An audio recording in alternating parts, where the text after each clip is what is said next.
अच्छा लग रहा है आप सभी लोग मेरी सगाई को टारगेट करके मीम्स बना रहे हैं, किसी का गाना जोड़ के उसमें लगाया जा रहा है। एक ने लगाया, मीमर्स पेज वाले ने लगाया, दूसरे ने लगाया, तीसरे ने लगाया, वही चीज़ सब कॉपी करके उसी को रिपीट कर रहे हैं। ये हेलो चीज़ मैंने झगड़ियों, कैसे हैं आप लोग। मैं हूं धीरज नेगी, आपका दोस्त। आपका स्वागत है मेरे चैनल क्रिएटिव पहाड़ी सोल में। आजकल उत्तराखंड में एक विवाद चल रहा है उत्तराखंड की एक लोक कलाकार को लेकर।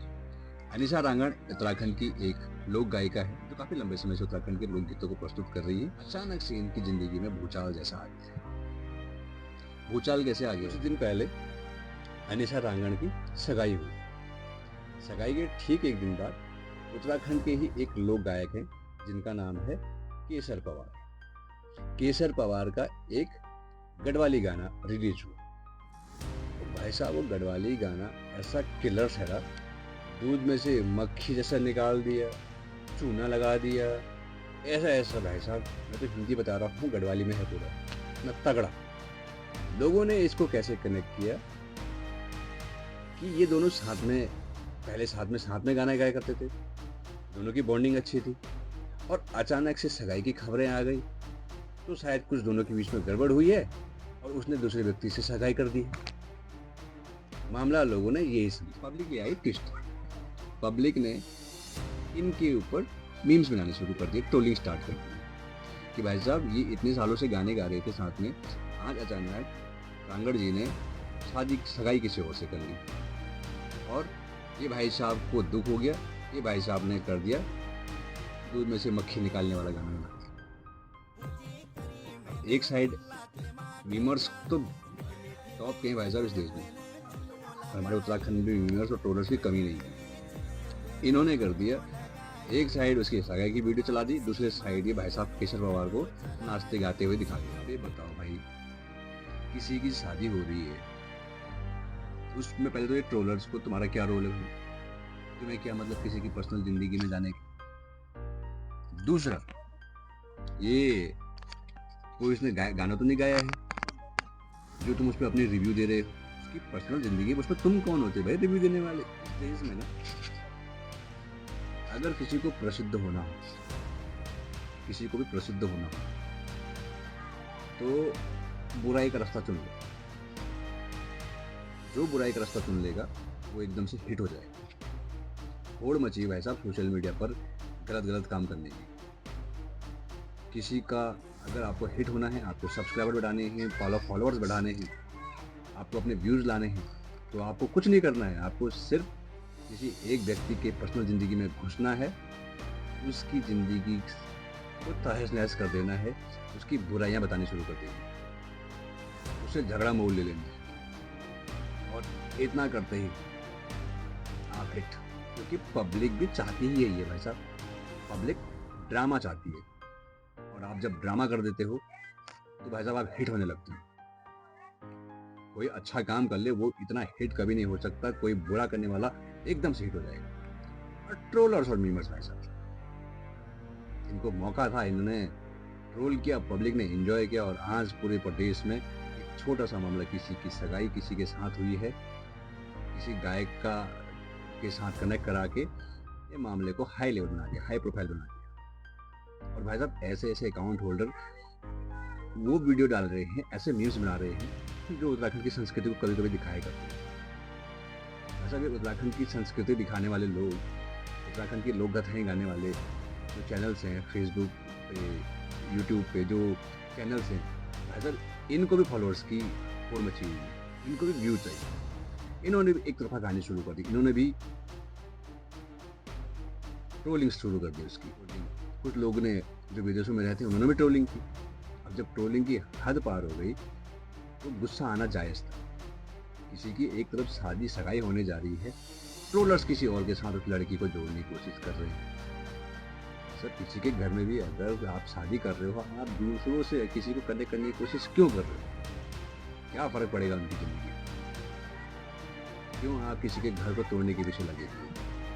अपना फॉलोअर्स बढ़ाने के लिए, अपने लाइक्स लाने के लिए, अपने व्यूज़ लाने के लिए आप दूसरों की ज़िंदगी को बर्बाद करने की कोशिश में क्यों लगे हुए?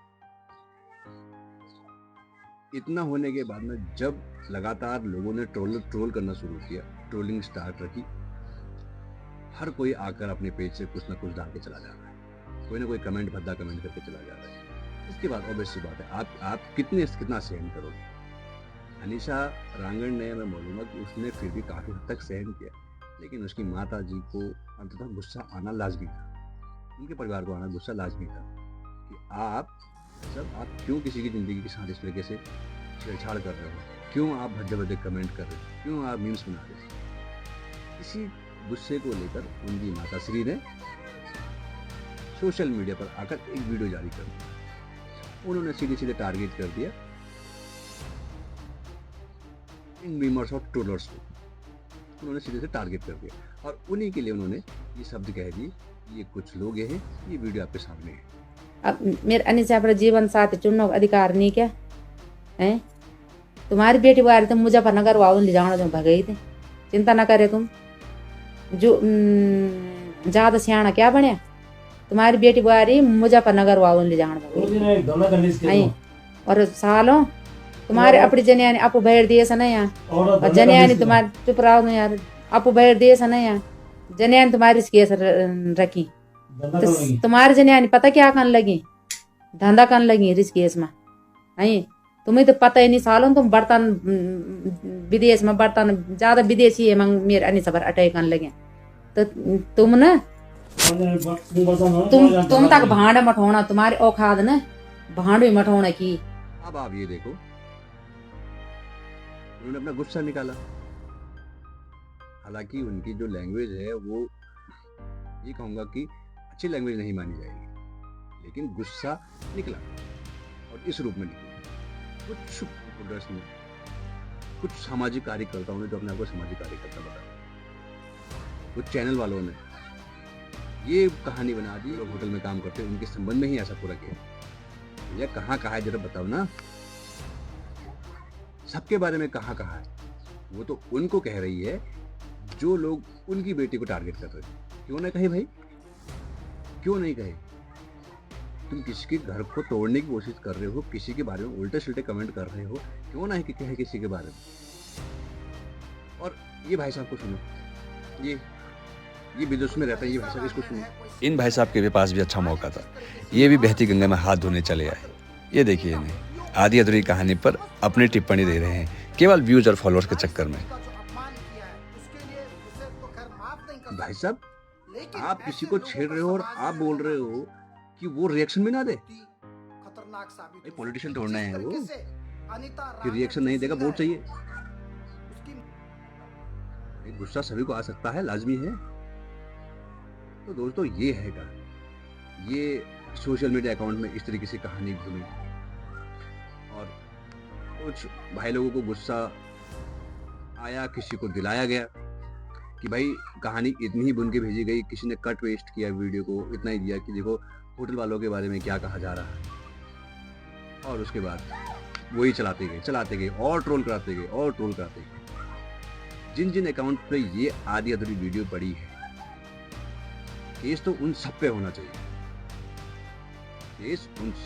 चाहिए कि आधी अधूरी वीडियो डाल रहे हैं और दिखा रहे हैं कि इस औरत ने ऐसा कहा है। और ये सामाजिक कार्यकर्ता था, ये कह रहा है कि मुझे वहाँ से इंडिया से मैसेज आए कि भाई साहब आप कुछ बोलो। भाई ये आँख नहीं देखता, कान नहीं सुनता, इसने कहानी पढ़ी नहीं, इसको कोई बोल जाएगा भौंक तो भौंक देगा, खुद ही भौंक देगा। ऐसी चीज़ों को बढ़ावा दो, कोई अच्छा कर रहा है तो उससे जलो मत। अब यहाँ कहानी, ये दूसरी बात, यहाँ कहानी अब इस बंदे की, क्या नाम है इस बंदे का, पवार साहब। पवार की कहानी कुछ और है, पवार की कहानी क्या है वो मुझे नहीं पता। कहानी कुछ ना कुछ तो होगी, तभी जाके इसके बारे में कुछ कहा गया। ये इनका इंटरनल मामला है, वही तुम्हें कूदने की क्या जरूरत है उस मामले में।